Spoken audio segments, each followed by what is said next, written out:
Hello everybody and welcome back to a brand new video. We just hit 32.8k subscribers. Could we get to 33k by the end of the month? Please like this video down below and subscribe before we get started. However, today we are going to talk about a recent current event that happened that has a lot of electoral significance for 2020. Podcaster Joe Rogan decided to endorse Donald Trump over Joe Biden, saying he's not going to vote for Joe Biden and he'll finally end up voting for Trump.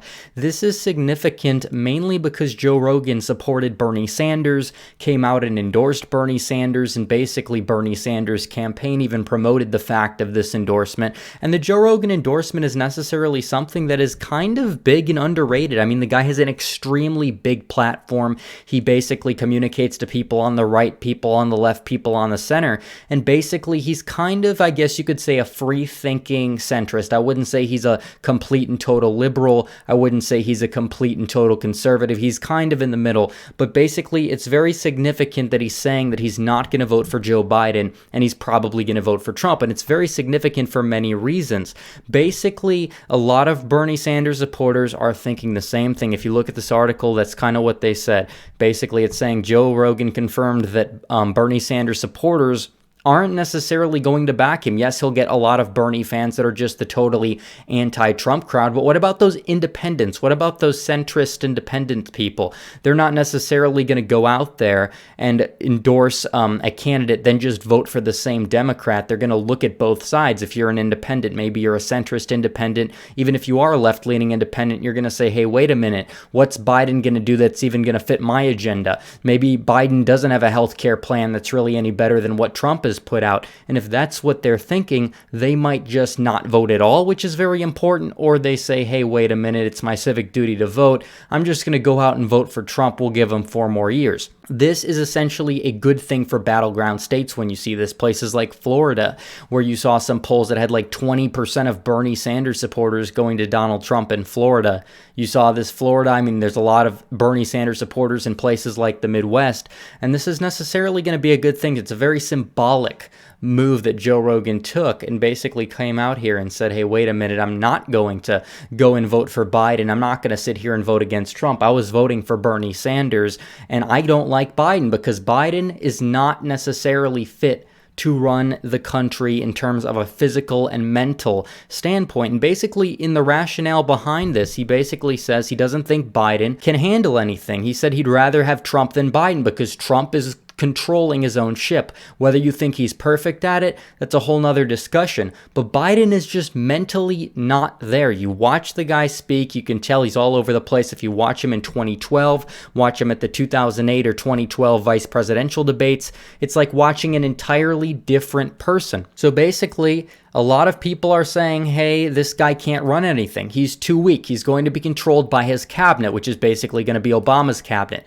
He's going to be controlled by total and complete special interests. And this is not something that a lot of Americans want to see from a president. This is why Hillary Clinton, to a certain extent, lost in 2016. And it's very well going to show why Joe Biden is not necessarily going to win in 2020, no matter what these so-called electoral pundits tell you. By the way, they were wrong in 2016, even wrong in 2018 on many races, and it's looking like they may well be wrong again come November, basically, and you're starting to see this here.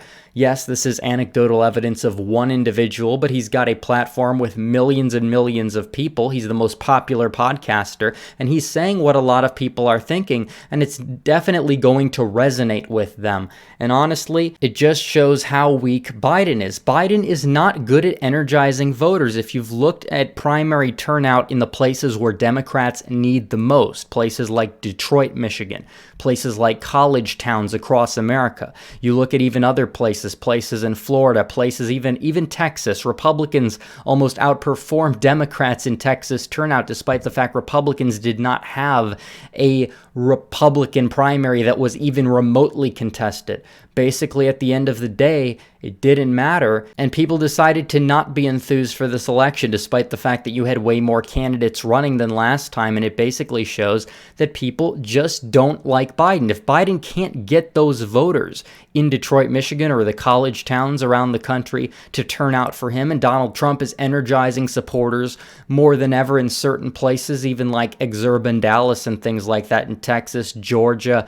He's getting votes out in Florida, you saw, almost defeating both candidates in the Florida primary single-handedly. So at the end of the day, what this shows is it shows that Donald Trump has an enthusiastic base behind him. His base is unwavering. He said back in the day in 2015, if I shot somebody in the middle of Fifth Avenue, I wouldn't lose support. If anything, I'd gain voters. Whether you agree with that statement, there is a fundamental truth in that. Then the truth is that his base is strongly behind him, partially because that he's bringing that renewed spirit of patriotism back to America, something that's been so lost in this country that we haven't seen in so long, and he's finally bringing it back. What does Biden bring to the table? Oh, I'm not Trump. Oh, I'm a neoliberal corporate Democrat that's not necessarily going to win over anybody except the elites in the coastal cities of America. Just face the facts. And this article basically goes down and it says many Bernie bros will stay home instead of voting for Biden, basically saying that Bernie Sanders was the representation of the anti-Trump people. His policies, demeanor, and personal life were the opposite of what America was getting with Trump. There's a certain extent to that. However, Biden, to a lot of these people, and this is in the mind of the Bernie fans. This isn't what I'm saying. There's some truth in it, but this is basically what the Bernie Sanders supporters are saying. Biden is basically Trump light. His supporters can be forgiven for having no idea what his policies are because his campaign has failed to emphasize them. And this is basically true. What is Biden's answer? He said the most important thing he's going to do after he's inaugurated is defeating Donald Trump. That's the first thing he said in the debate back in June. And everybody on Twitter, everybody laughed at him. All the Bernie fans laughed at him. And a lot of people understand this. The Never Biden movement has begun. It's in full commensation. And the guy's nowhere to be found through this crisis we're in now. Where is Biden? Biden could be out there. He could be giving speeches. He gave like one speech and he had like 30 gaffes in the entire speech. That's not necessarily going to play out well in the general election. And also, Donald Trump was asked a question at a press briefing the other day. What did you think about Biden's tweet that's criticizing you? And Trump called it out perfectly. He said Biden didn't tweet that. That was one of his experts. That was one of his staffers. Biden's probably not even paying attention to what's going on right now. And I honestly think that that's very true. And I don't believe he really hit back on that because it is true. They let the experts run everything. He's going to be letting the so-called experts run his administration. And basically what's going to happen is they could very well sit there and run the country into the ground as a result. Biden's not going to have any control over what's going on. You're going to have these people that are going to be pushing these globalist policies. Again, things like NAFTA, things like TPP, which Biden supported. They say Biden is Midwest Joe. They say Midwest Joe, Lunch Bucket Joe, Blue Collar Joe. Those are all total and complete jokes. Basically, he supported the TPP, which drove jobs out. He supported NAFTA that really went into effect and drove jobs out completely out of the industrial Midwest. So when it comes to places like Michigan, Wisconsin, and Pennsylvania, they're picking Biden because they believe that Biden can win back these areas in a certain extent, despite the fact that they're actually focusing their energy more as a long-term status of the party in places like Georgia, Arizona, and Texas, as I've done a video on that. But basically, they think Biden's going to win these people back, and it's a total and complete joke. Donald Trump has actually gone out there, stood up for these people overseas. He's gone to China. He's gotten certain deals done with other countries. He got the USMCA. He renegotiated NAFTA. He has a phase 1 trade deal with China, and our economy was doing great. You had great manufacturing job growth coming in that hadn't been seen in years prior, even in areas in the Midwest and places that Donald Trump won in. And you didn't necessarily see all of this happen in these key pivot counties that you saw back in 2008 to 2016. And Trump is going to be able to attack Biden on his previous record. And based on that fact alone, I do not believe that Biden is going to be an effective communicator. I don't believe Biden's going to be able to go up against Trump and hit Trump on anything Trump's done, because it really doesn't matter. And Donald Trump has made himself immune to criticism with his personality because he knows how to play the media media that's so biased against him.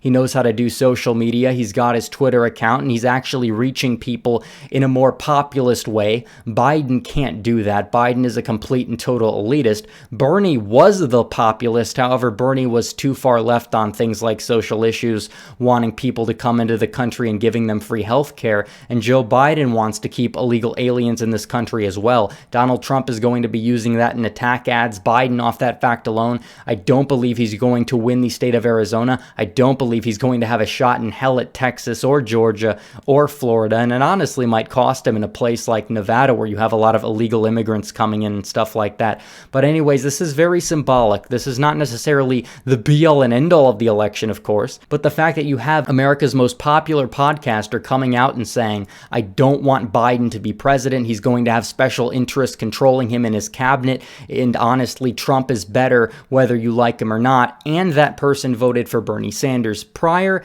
That's going to say things about the future of this election, because you're going to have a lot more people that follow suit, and that could be the determining factor in some of these swing states. So anyways, guys, thanks for watching this video. Please like this video down below, comment down below, and subscribe to the channel. Hit the bell for notifications so you never miss another video. Follow me on social media, join the Discord, join the subreddit, join the Patreon, links in description. As always, guys, thanks for watching. Red Eagle, out.